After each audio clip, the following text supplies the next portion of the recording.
And a couple of marsh tits calling. Still calling over there, one of them. Nice to see them here, but it's amazing really to think that a few years ago they were hard to find. Couldn't find one for love and money really, especially the old bird race teams. They'd often ask me, do you know a good site for marsh tit? Bird race, for those who live abroad and have never heard of such things, would be a 24-hour bird race where groups of bird watchers, maybe 2 or 3, would race against each other in the effort to try and find and see and hear as many species of birds in Nottinghamshire as they could within any 24-hour period. And birds like marsh tit were often difficult to pin down. You could never, 10-20 years ago, you couldn't rely on any one site really where you'd find them. It was always a good species to get. I never did a bird race, but it was always one of those species that remained off many a county list in a 24-hour bird race. Anyway, I'm not here to waffle on and lament about the marsh tit in Nottinghamshire on bird race days, but carrier bag time. They're forecasting chance of some snow next week, so I'm preempting that a little bit. I've come here to the dump area at Sherwood Forest Country Park. I've got 2 choices, 1 carrier bag, 2 choices.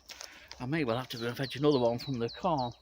There's some old straw just there that used to be bales. It's sort of been broken up and run over by the tractor and trailer a number of times. It's a bit in the open, and it's a bit damp.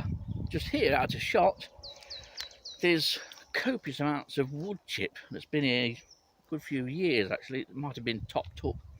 Some of it's bone dry, where it's right at the base of a couple of old and long since dead silver birch trees. And I'm toying with the idea of taking some dry wood chippings and sampling that. Decisions.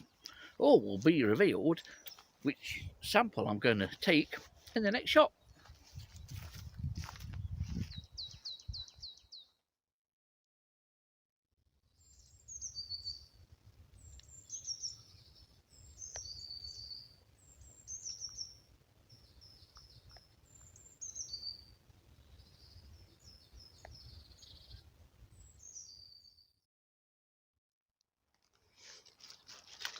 Well, wood chip it is, at least today. There's some fresh wood chippings here. There used to be a pile years ago. And this is the best place in the Sherwood Forest area for a tiny little woodlouse called Haplothalamus danicus. The wood chippings are riddled with it. Not that anyone's bothered or remotely interested, but I've never sampled dry wood chippings before.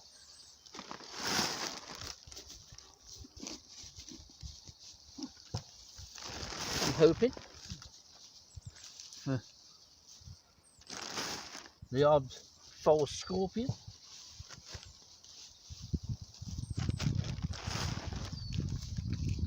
And I'm going as close to this silver birch as possible. Now the purists and the coleopterists amongst those watching this video will be saying he needs to be at the bottom of an oak, and yes, well maybe I do, but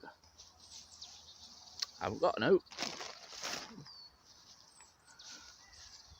If there's anything beetle wise interesting in here, I'm hoping that it's flowing in and been attracted by the smell of the wood chippings, but chances are these wood chippings are all silver birch anyway. Such is the hatred and loathing for the silver birch here in Nottinghamshire.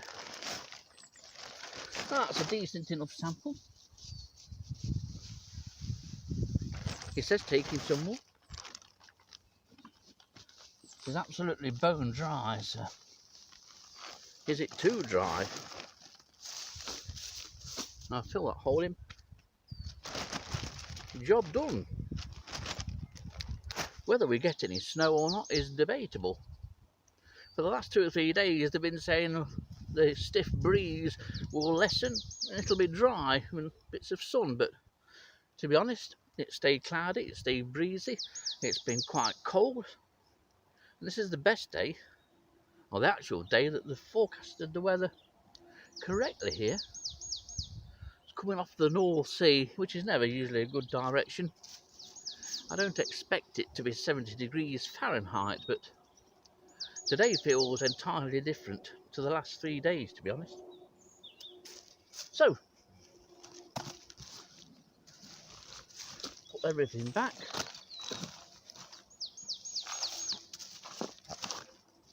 Leave it in a way that some bark's covered up and may attract something else in a week or two.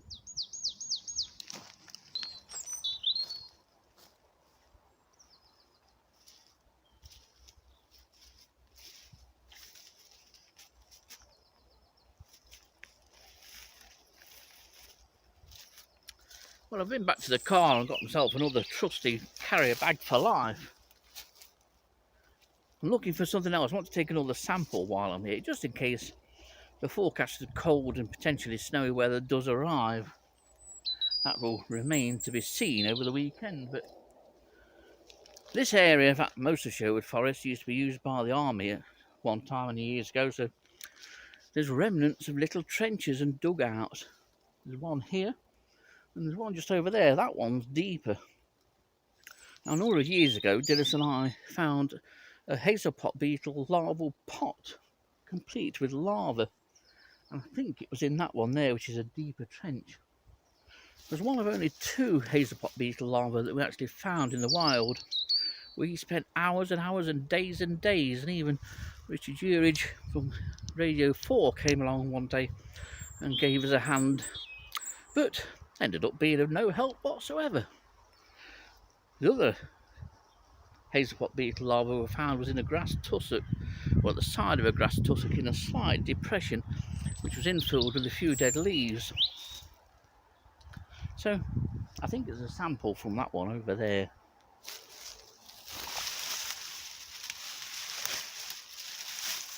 So this is a completely haphazard method and sample.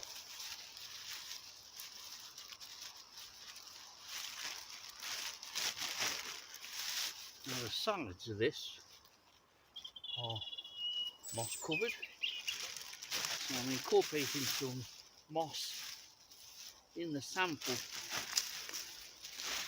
Right, well that to me is a good carrier bag full.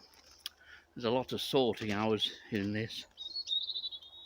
So I've got a mixture of both moss and leaf litter, and I've taken it from under the overhangs here, and then at this very end, when Dillis and I reared Cryptocephalus coryli, the larval pots and the larvae within them would overwinter, usually attached to something. If they couldn't attach themselves to the sides of the container, they attach themselves to themselves and overwintered that way. So I know of some species of Cryptocephalus. I've not seen it myself, but I know in the spring you can sometimes find Cryptocephalus larvae and their pots climbing fences and fence posts, and then securing themselves on the fence post, turning around inside, pupating, and emerging out the end of the pot. Would love to find one fixed to the base of a tree or something in Sherwood, but Dillis and I looked, we looked and looked, and then we looked some more, but never found them.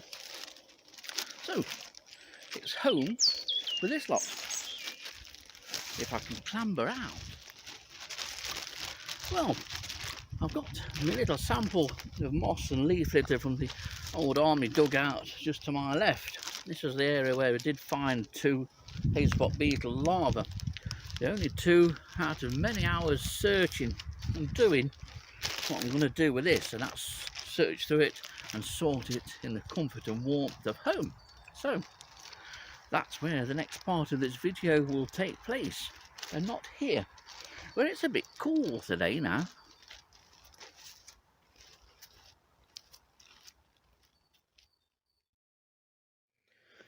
Right, well, I've just been going through, this is the dry wood chip sample, and it's virtually devoid of invertebrates.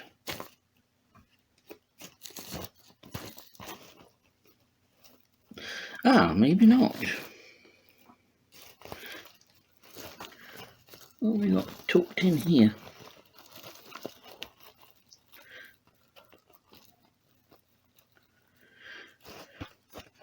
Oh, we have a couple of larvae that have fastened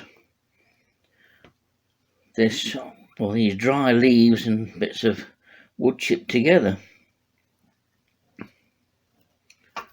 I have a sneaky feeling I know what these are.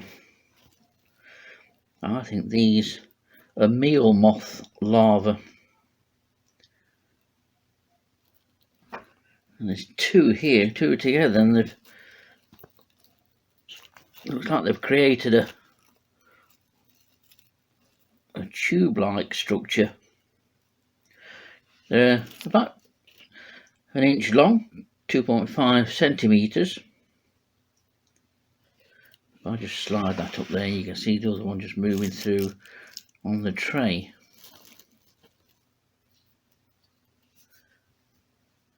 There are a number of species it could be, but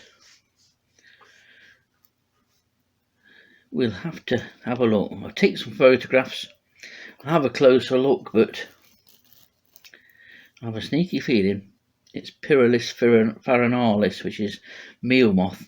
There's not many Sherwood Forest records. I think we had a couple in the time that we were trapping there, Dillis and myself, but it's something I've never recorded or found in the larval stage like this. But I'll take some photographs, see if I can confirm it.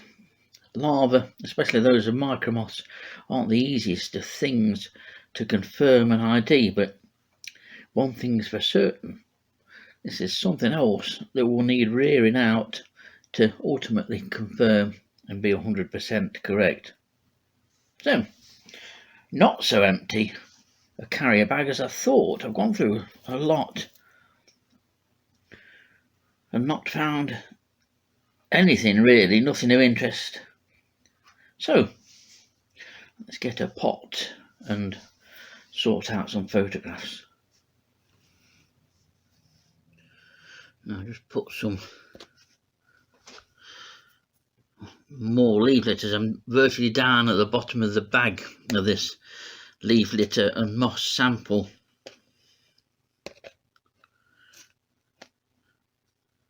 Aha! We have a success. Crikey, I'm amazed.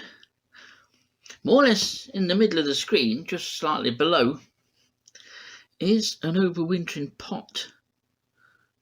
A hazel pot beetle larval pot.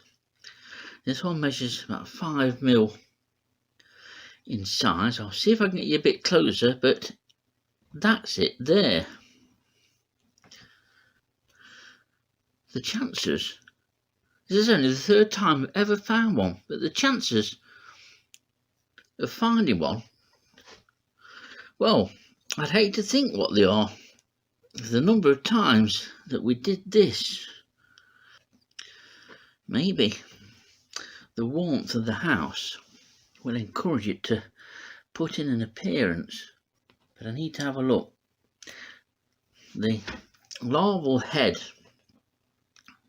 is at this squared off end.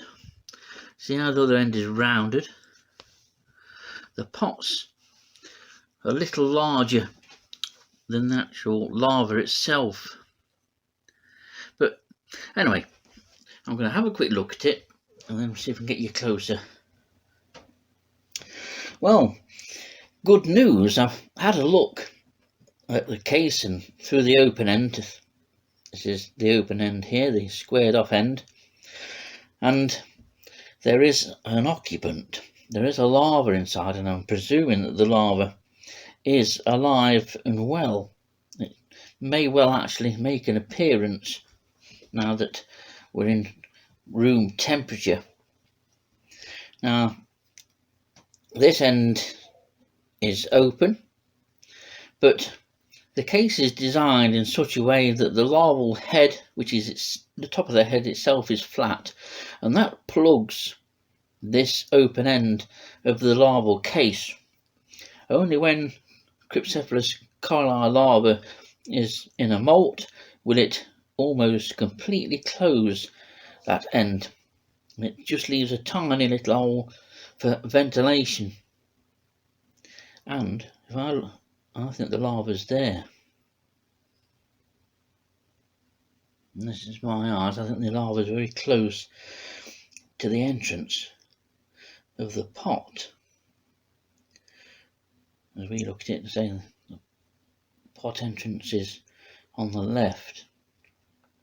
The head is a rich, quite dark chestnut brown, unusually shaped, and the larva itself is a cream colour, very typical of most beetle larvae, to be honest. You may well just be able to see the head is just poking out. Now the larva, it never comes out of the case. Once the case is formed, the case is enlarged by the larva splitting what will be underneath. There's always like a closed slit underneath the pot. There's the head, look, of the larva.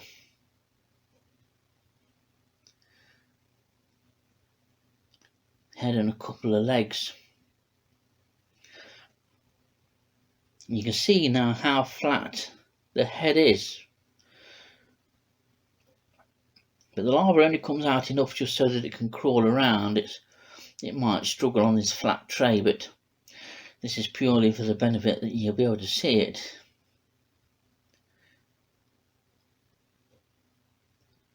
But the case is enlarged by the larva splitting the underside of the pot.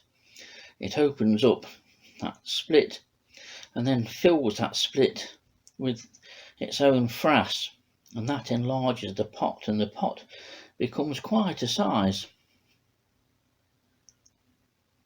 I never dreamt, I hoped that I'd get one, and this hasn't been set up because I haven't had Cryptocephalus coryli larva for a good number of years now.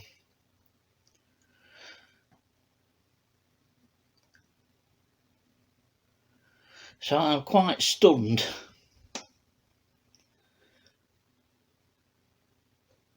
So that's the larva of Cryptocephalus coryli. I'll put a number of photos in as we go along. But to get one is absolutely stunning. I'm chuffed to bits with that. Occupied as well, so we can rear this.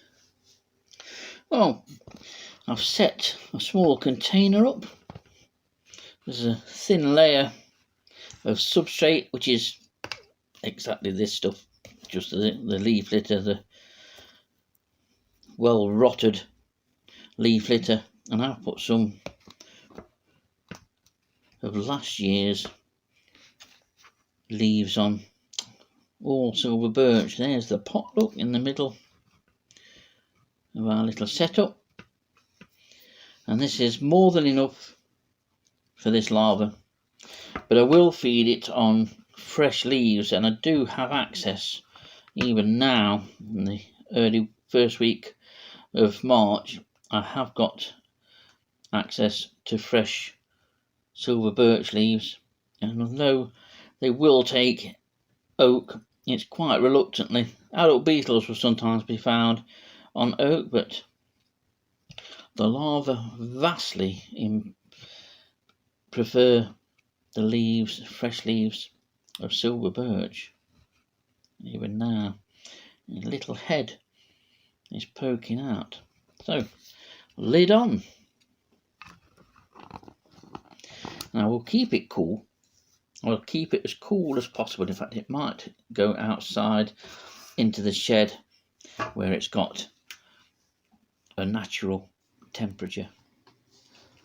Now, in the same handful of leaf litter and moss that I've just showed you the Cryptocephalus coryli in, there's a little bonus, and it's more or less in the centre of the screen and sat on that oak leaf. It's sort of lozenge shaped or oval. If I clear away a bit of the debris from around it, it may well make it stand out a little bit more, but there it is, that lozenge shaped piece of leaf. Actually, it's several pieces of leaf, so if I clear that out of the way, and we'll get this out and show you. It is something this I've showed you before on this channel, and this is the larval case of Adela remarella, which is an attractive day-flying moth, the males of which have extremely long antennae. Very noticeable. They occur in the hundreds or dozens on hawthorns, where the males dance and fly just above the tops of hawthorns or the lower branches of oaks. I'm 99% certain that this is Adela remarella, because in Sherwood Forest, where this sample was from, Adela remarella is absolutely abundant, and the only species likely to produce a case like this on the site where this was. It's made up of different sections of leaf.